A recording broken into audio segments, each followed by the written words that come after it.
2007 sampai 2014 677 bilion. Sedangkan negara kita negara sumber. Kenapa negara kita tidak seperti mana Korea yang tak ada sumber, tetapi negara yang ke-13 terbaik dunia? Mereka tak ada sumber pun petroleum, mereka tak ada pun kelapa sawit, mereka tak ada getah, tetapi negara ke-13 dunia. Singapura tak ada apa sumber, tetapi negara yang ke-5 terbaik dunia. Kerana apa? Kerana pengurusan sumber mereka yang terbaik.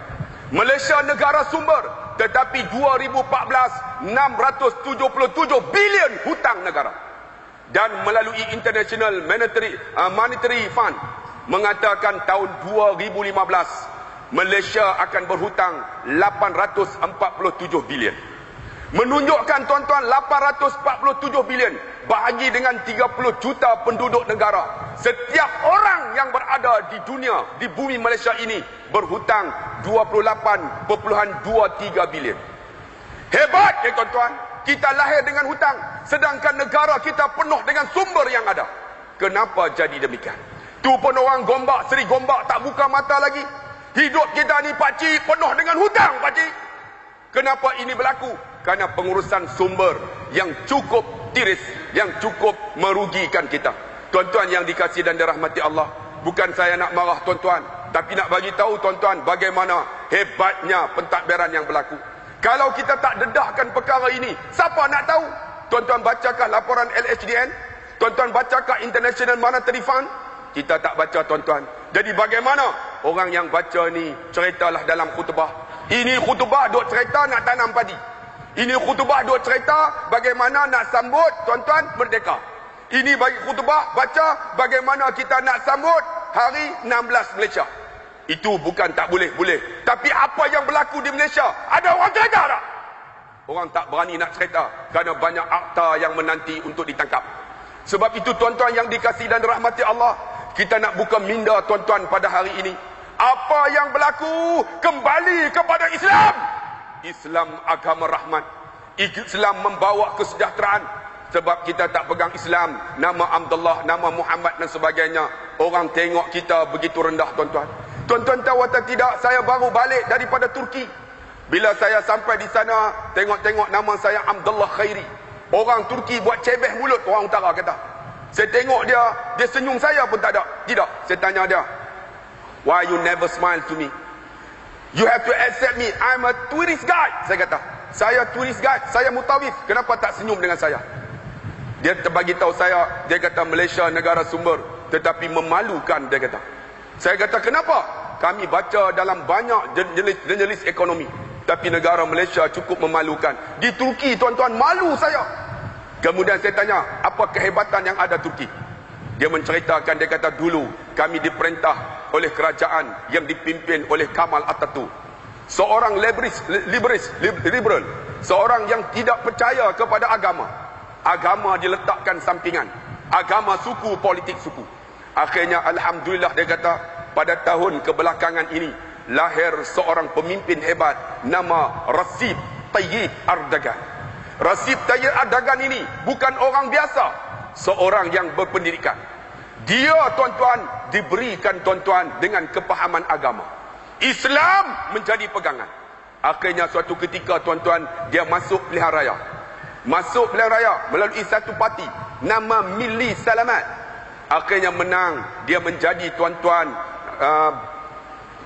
ketua bandar memerintah Istanbul. Dia tuan-tuan dengan asas Islam, dengan kepimpinan Islam, meletakkan Islam sebagai utamanya. Dia memerintah tak ada rasuah.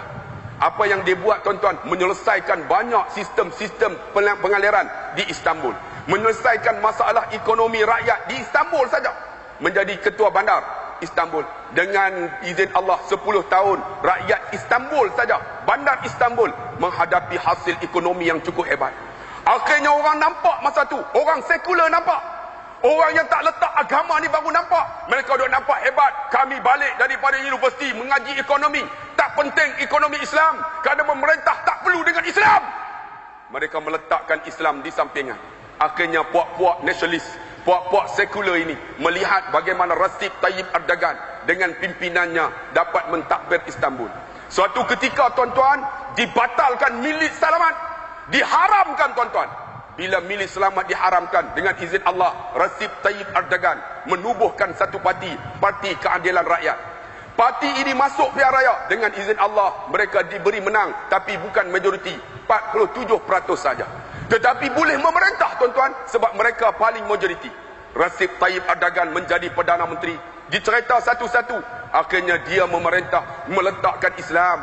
Di antaranya tuan-tuan, dia beritahu Recep Tayyip Erdogan ini membaca Quran setiap pagi. Radio dan TV Turki akan menunjukkan Perdana Menteri mereka membaca ayat-ayat Quran. Perdana Menteri kita ada baca ayat Quran tak ketika waktu pagi? Ada tunjuk tak? Ni kita cerita bab Quran pun orang marah, kita cerita bab baik pun orang marah, kita cerita dalam ini kepincangan mereka tu pun ada orang marah. Ini tuan-tuan Perdana Menteri yang hebat.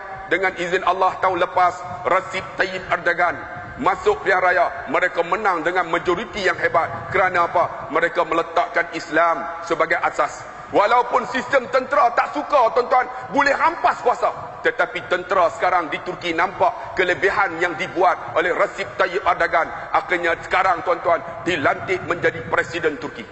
Tuan-tuan pergi tengok, walaupun di Turki ini sistemnya masih lagi tuan-tuan, pahamannya masih lagi meletakkan Mustafa Kemal Atatürk, pimpinan yang hebat, tetapi gerakan-gerakan untuk memahamkan Islam sudah berluas. Alhamdulillah, saya pergi dengan turis guide ini, dia menceritakan tentang kehebatan mereka. Dia menceritakan bahawa dulu ni walaupun nampak hebat, tetapi pakaian hebat, tai hebat, tetapi dalam kami kosong, dia kata. Sekarang ini nampak kami tak hebat, tetapi jiwa kami kental, dia kata. Tentera-tentera kami kalaulah berperang boleh mengalahkan tentera-tentera yang lebih besar daripada itu. Saya dengar-dengar menjadi semangat tuan-tuan. Sebab apa? Sebab Islam diletakkan asas. Wahai tuan-tuan yang duduk di Seri Gombak, ala inna rahal islami dairah faduru ma'al Islam. Pegang Islam bang, kembali dengan Islam bang. InsyaAllah negara Islam bila kembali dengan Islam,